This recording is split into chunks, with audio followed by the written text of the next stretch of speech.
Welcome बेटा once again to सभी ICSE bio.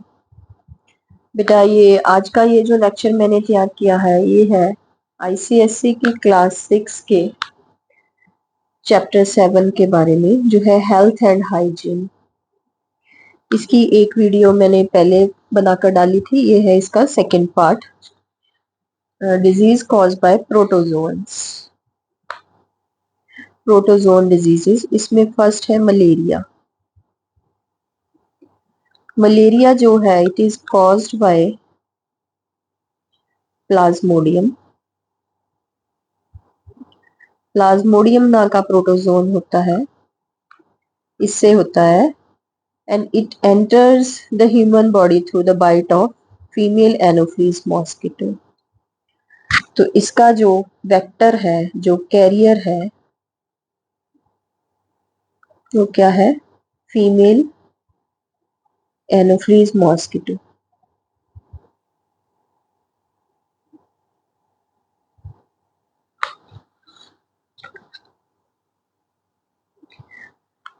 तो क्या होता है, ये पैथोजन जो है it multiplies in the liver cells, और उसके बाद ये रेड ब्लड सेल्स में मल्टीप्लाई करता है और उनको डिस्ट्रॉय कर देता है। It produces a toxin called haemozoin, और इसके सिम्टम्स क्या है? इसके सिम्टम्स है severe chills, high fever, excessive respiration, person को पसीना बहुत आता है, रेस्पिरेशन। तो उसके बाद जो टेम्परेचर है वो लोअर डाउन हो जाता है। दिस सिम्टम्स जो है ये अपीयर आफ्टर रेगुलर इंटरवल्स। तो इसकी प्रोटेक्शन क्या है?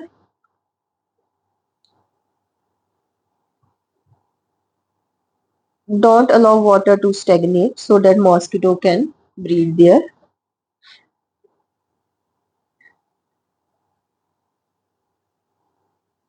ठीक है, मॉस्किटोज के जो ब्रीडिंग ग्राउंड्स है उनको डिस्ट्रॉय करना। Apply mosquito repellent.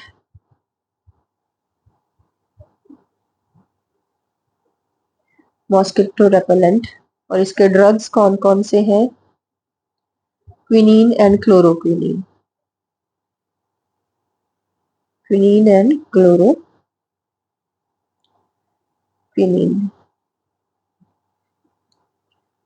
तो ये कैसे स्प्रेड करता है? जैसे जो मॉस्किटो है वो जब बाइट करता है तो उसके सलाइवा में क्या होता है, प्लाज्मोडियम जो है ब्लड के अंदर चला जाता है ह्यूमन के, और वहां पे पहुंच जाता है ये लिवर सेल्स में, और वहां से चला जाता है ये आरबीसीज में, वहां पे इसकी मल्टीप्लिकेशन होती है। तो ये जो फीमेल एनोफिलीज मॉस्किटो है ये क्या करते हैं, ये प्लाज्मोडियम को लेके जाते हैं from infected to healthy person.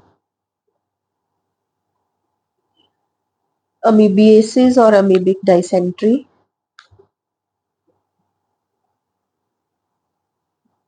Amoebiasis और अमीबिक डाइसेंट्री ये एंटामीबा हिस्टोलिटिका नाम का प्रोटोजोन है, उससे होता है Entamoeba histolytica.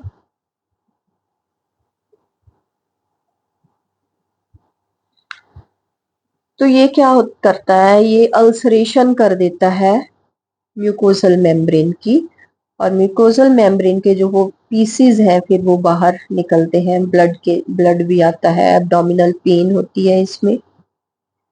Symptoms, abdominal pain,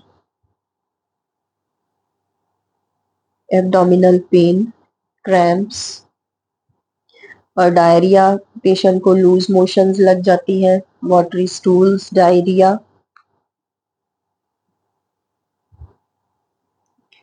तो ये स्प्रेड कैसे करता है? इसका स्प्रेड था, मलेरिया का स्प्रेड था by the bite of female anopheles mosquito. जैसे हेल्दी पर्सन को मॉस्किटो ने बाइट किया तो सॉरी, इन्फेक्टेड पर्सन को मॉस्किटो ने बाइट किया तो क्या है, उसका ब्लड जो है वो मॉस्किटो में चला गया। मॉस्किटो फिर जब हेल्दी पर्सन को बाइट करेगा तो क्या है, जो प्लाज्मोडियम है वो हेल्दी पर्सन में चला जाएगा। इसी प्रकार जो है अमीबिएसिस है, इसका स्प्रेड कैसे होता है, कंटेमिनेटेड फूड एंड वाटर से।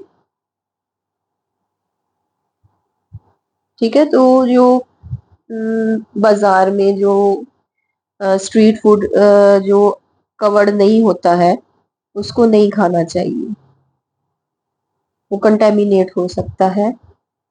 फेयर्स में जो फूड एंड वाटर है वो कंटेमिनेटेड हो सकता है, इससे स्प्रेड करती है। तो drugs are available for the control of the disease. उसके बाद आ गए हेलमिंथ डिजीज, जिसको हम पेट के कीड़े बोलते हैं, disease caused by the worms, helminth disease.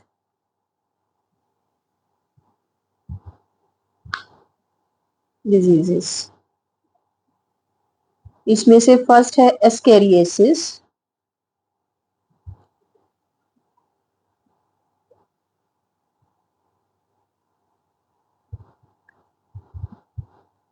इनको हम राउंड वर्म्स बोलते हैं, एस्केरिस को। It is caused by Ascaris लम्ब्रिकॉर्डिस।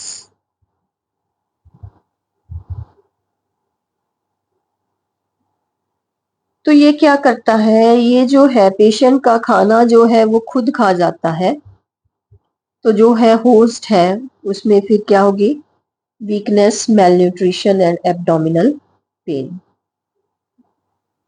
इसके सिम्टम्स क्या है, weakness, malnutrition and abdominal pain.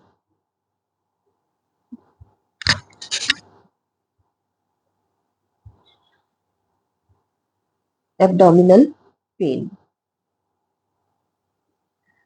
तो ये स्प्रेड कैसे करता है, कंटेमिनेटेड फूड एंड वाटर से।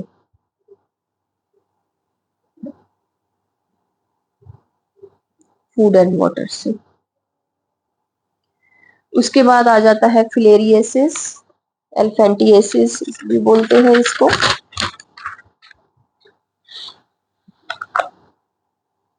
Next is filariasis. इसका कॉजल ऑर्गेनिज्म है वुचेरिया बैंक्रॉफ्टी।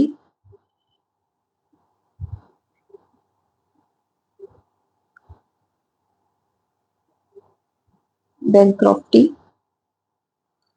और इसका वेक्टर है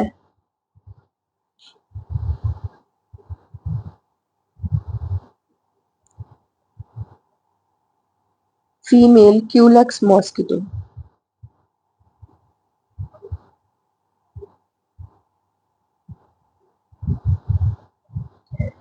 जो मलेरिया था उसका फीमेल एनोफिलीज मॉस्किटो था और इसका है फीमेल क्यूलेक्स मॉस्किटो। तो इसके सिम्टम्स क्या है,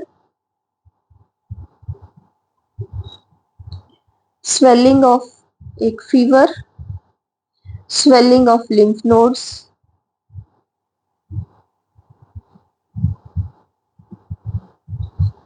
lymph nodes, swelling of different parts, swelling of different parts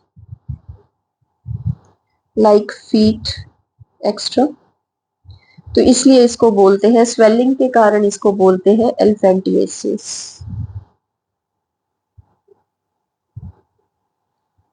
इसके भी ड्रग्स अवेलेबल है। नेक्स्ट आ गया टेनिएसिस।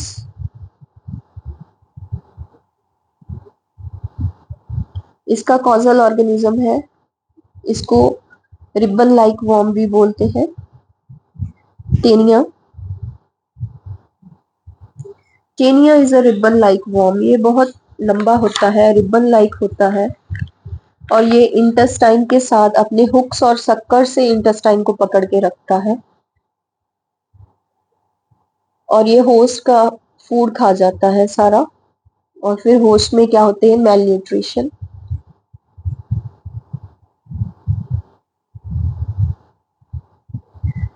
Mail nutrition, abdominal pain.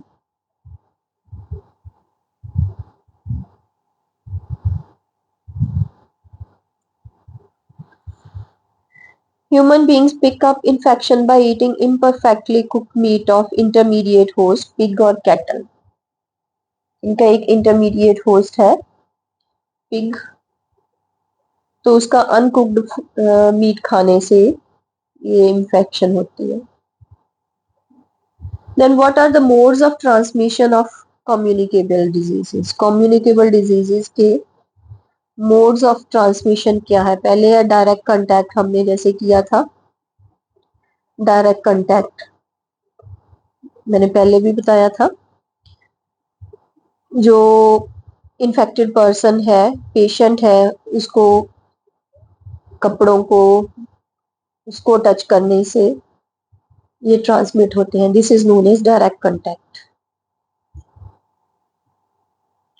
उसको टच करने से, sorry I repeat once again, तो जो इन्फेक्टेड पर्सन है उसको टच करने से क्या ये डिजीज ट्रांसमिट होते हैं, इसको बोलते हैं डायरेक्ट कांटेक्ट। फोमाइट्स क्या है? सेकंड है fomites, they are the object which come in contact with the patient and get contaminated। जैसे उसके क्लोथ्स हैं, उसके बर्तन हैं, डोर हैंडल्स हैं, जिन जिन चीज को भी पेशेंट हाथ लगाता है उसको हम फोमाइट्स बोलते हैं। तो फोमाइट्स कंटेमिनेटेड हो गए, और फोमाइट्स को हेल्दी पर्सन ने टच किया और हेल्दी पर्सन के अंदर भी उसके जर्म्स चले गए। देन है कैरियर्स, है house flies and cockroaches, they become carrier. कैसे? As they visit the excreta and the garbage, और वहां से क्या है, एक गार्बेज इनके एक्सक्रीटा में जो जर्म्स है वो इनकी बॉडी पे लग जाता है, फिर ये जाकर यहाँ पे बैठते हैं, वहां पे ये डिजीज जर्म्स छोड़ देते हैं, carriers. Contaminated food and water, unwash food है, एक्सपोज फूड है, गंदे हाथों से खाना खाना, food contaminated by animal waste. ठीक है, ये सारे क्या करते हैं, फूड को, वाटर को कंटेमिनेट करते हैं, और इनको खाने से फिर नंबर ऑफ डिजीजेस हो जाते हैं। एयरबॉर्न, ये मैंने पहले भी बताया था, कफिंग और स्नीजिंग के कारण ड्रॉपलेट्स प्रोड्यूस होते हैं, वो ड्रॉपलेट्स एयर में चले जाते हैं, और वो उस इन्फेक्टेड एयर में अगर हेल्दी पर्सन जो है वो ब्रीथ करेगा तो वो उसमें चले गए, इसको ड्रॉपलेट इन्फेक्शन बोलते हैं, airborne transmission. Then waterborne, water used for bathing, washing of animal, washing of clothes, और contaminated with untreated sewage, ये क्या है, ये इससे भी डिजीज होते हैं। वेक्टर्स, जैसे मैंने अभी बताया, वेक्टर्स क्या होते हैं, vectors are the insects which carry disease causing organism, disease causing pathogens from patient to healthy individual।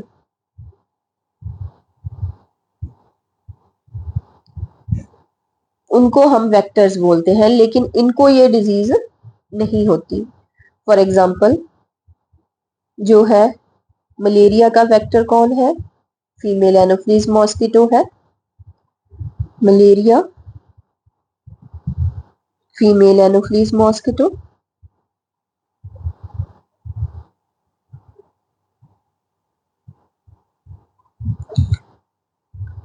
Filariasis, Culex mosquito. Dengue, Aedes aegypti. ये वेक्टर्स हैं. The ways to prevent the communicable diseases. कैसे हम बच सकते हैं communicable diseases से? Avoid overcrowded gatherings. यहाँ पे overcrowded areas है, वहां पे नहीं जाना चाहिए. Safe water. ये safe drinking and bathing water होना चाहिए waterborne disease से बचने के लिए. Proper clean food. Food जो है उसको अच्छी तरह से साफ करना चाहिए. Protection from the flies. Flies लगभग carry the disease 65 disease जो हम कैरी करते हैं. They should not be allowed to sit over the clothes, utensils and edibles. Protection from vectors. हाँ जी, वेक्टर्स को मार देना चाहिए. वेक्टर्स जहाँ पे ब्रीड करते हैं उन जगह को साफ करना चाहिए. मॉस्किटो रेपेलेंट लगाना चाहिए अगर शाम के समय आपने बाहर निकलना है जहाँ पे मॉस्किटो ज्यादा है. So these were the ways to prevent the communicable diseases. अब हम करेंगे non communicable diseases. Non communicable diseases में पहले आएंगे डाइटरी डेफिशिएंसी डिजीजेस. जो डिजीजेस फूड में किसी कंपोनेंट के कम होने से, उसकी कमी होने से होते हैं, they are known as the dietary deficiency diseases. Dietary deficiency diseases.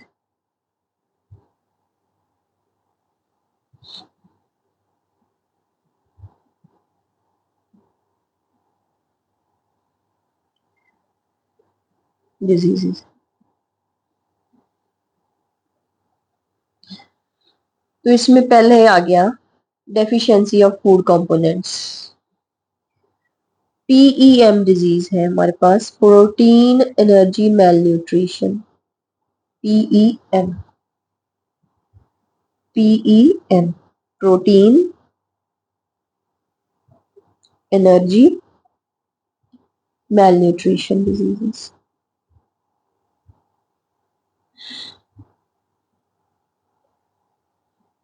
They cause defect in infants and children. तो इन्फेंट्स कौन होते हैं? They are the children below 1 years of age. Infant कौन होते हैं? Children below 1 year. तो अगर infants में reduce amount of protein, carbohydrates और फैट दी जाए, उनको कम मात्रा में मिले प्रोटीन, कार्बोहाइड्रेट्स एंड फैट, तो उनकी क्या है? संकन आईज होगी, उनकी ड्राई स्किन होगी, रिंकल स्किन होगी, उनके रिब्स जो है बाहर निकले हुए होंगे, low weight and little growth, and this disorder is known as marasmus. तो इन्फेंट्स में प्रोटीन, कार्बोहाइड्रेट, फैट का जो डेफिशिएंसी डिजीज है उसे क्या बोलते हैं? मरास्मस. इन्फेंट्स में. और children that is up to 5 year of age में अगर प्रोटीन की डेफिशिएंसी हो तो उस डिसऑर्डर को क्या बोलते हैं? क्वाशियोर्कर. चिल्ड्रन में कौन सा डिजीज होता है? क्वाशियोर्कर. तो उनकी प्रोट्यूडिंग बेली होगी, protruding belly, bulging eyes, anaemia, oedema. Oedema means swelling in certain parts. पतली पतली match stick like eggs legs.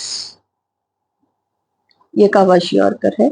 Infants में होती है मरास्मस और चिल्ड्रन में होती है क्वाशियोर्कर. देन उसके बाद आगे deficiency of vitamins. Deficiency of vitamins. Deficiency of vitamins के डिजीजेस. तो फर्स्ट, विटामिन ए की डेफिशिएंसी से नाइट ब्लाइंडनेस, रात को देखने में प्रॉब्लम आती है। ड्राई कॉर्निया, तो विटामिन ए मिलती कहाँ से है? Carotene rich foods, milk, butter, cod liver oil से। विटामिन बी1 की डेफिशिएंसी, विटामिन बी1 को थायामीन बोलते हैं, इससे बेरी।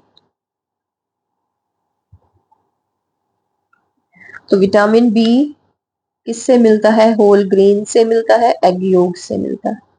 आपने दो दो सोर्स करने हैं लर्न। विटामिन बी2, इसको राइबोफ्लेविन बोलते हैं, इसकी डेफिशिएंसी से चिलोसिस।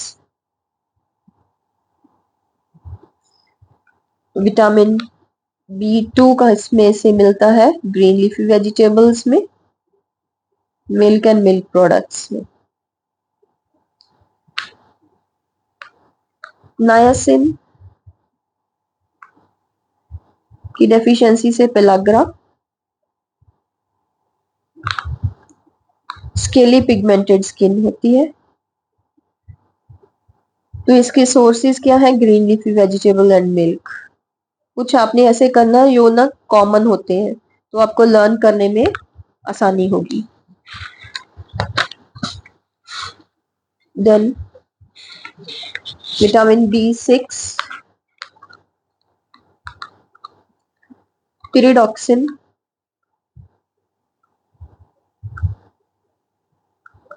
अनीमिया।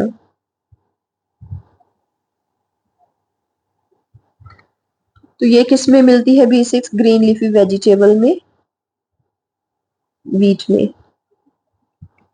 विटामिन बी12, साइनोकोबैलमिन,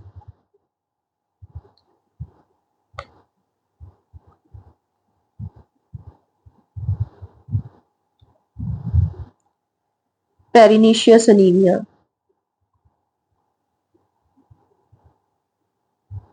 इसकी डेफिशिएंसी डिजीज है।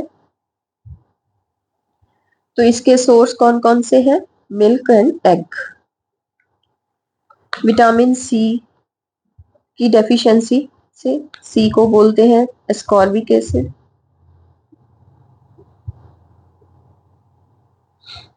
इसका डेफिशिएंसी डिजीज है स्कर्वी। तो ये मिलती किस में है? सिट्रस फ्रूट्स, ऑरेंज, लेमन, इनमें।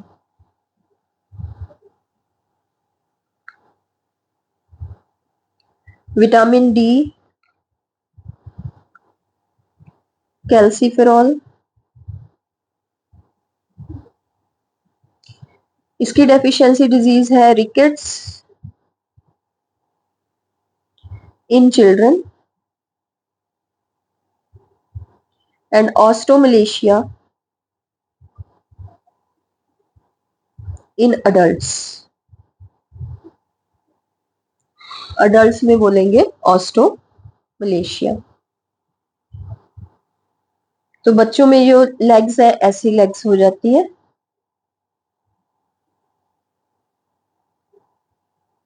और अडल्ट्स हैं उनके बोन्स जो है वो सॉफ्ट बोन्स हो जाते हैं। तो मिलता किसमें है vitamin D? Milk, butter and sunshine, yes, sunlight. It is free source of vitamin D. Vitamin E, टोकोफिरॉल,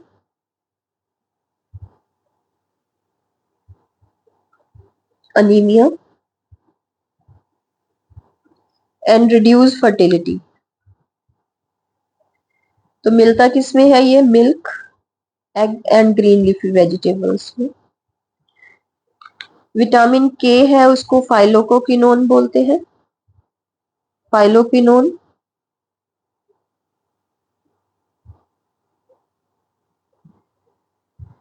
इसकी डेफिशिएंसी से हेमरेज हो जाती है।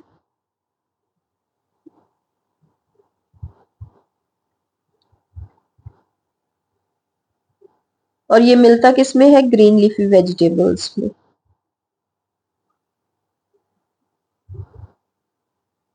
और सर्टन मिनरल्स है, देयर सर्टन मिनरल्स, उनकी डेफिशिएंसी डिजीज देखें। कैल्शियम की डेफिशिएंसी से डिजीज रिकेट्स एंड ऑस्टोमेलेशिया हो जाता है। तो सोर्स क्या है इसका? Milk, curd and green leafy vegetables. Phosphorus की कमी से rickets and malformation of teeth and bones. ये मिल्क में होता है, सोर्स है इसका, एंड ग्रेन्स। मैग्नीशियम की डेफिशिएंसी से न्यूरोमस्कुलर हाइपर एक्साइटेबिलिटी, और इसका सोर्स क्या है? वेजिटेबल्स है। ज्यादा इसमें आपने लर्न करने हैं बेटा जो इम्पोर्टेंट है, vitamin A, vitamin B1, vitamin C, vitamin D, ये लर्न करने हैं, मेन आपने ये लर्न करने हैं। नेक्स्ट है आयरन की डेफिशिएंसी है से क्रिएट होता है, कॉज होता है अनीमिया, ये ग्रीन लीफी वेजिटेबल्स में मिलता है। सोडियम की डेफिशिएंसी मसल क्रैम्प्स आ जाते हैं, ये टेबल सॉल्ट में जो घर में नमक होता है उसमें होता है। पोटाशियम की डेफिशिएंसी से मस्कुलर वीकनेस आ जाती है, ये मिल्क में, बनाना में, ऑरेंज में होता है। एक आपने ये जरूर लर्न करना है, आयोडीन डेफिशिएंसी से गॉइटर हो जाता है, ये गला यहाँ से स्वेलिंग हो जाती है थायराइड ग्लैंड की।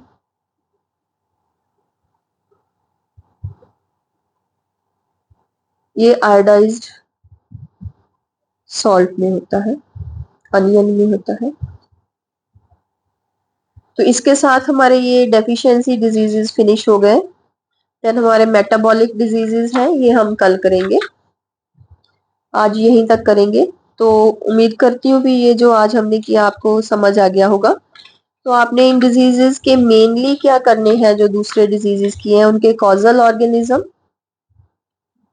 और डिजीज का नेम, आपकी क्लास के अकॉर्डिंग ये आपने करने हैं। तो अगर कोई भी आपको डाउट है तो आप पूछ सकते हो, मैसेज करके पूछ सकते हो। Thank you for watching.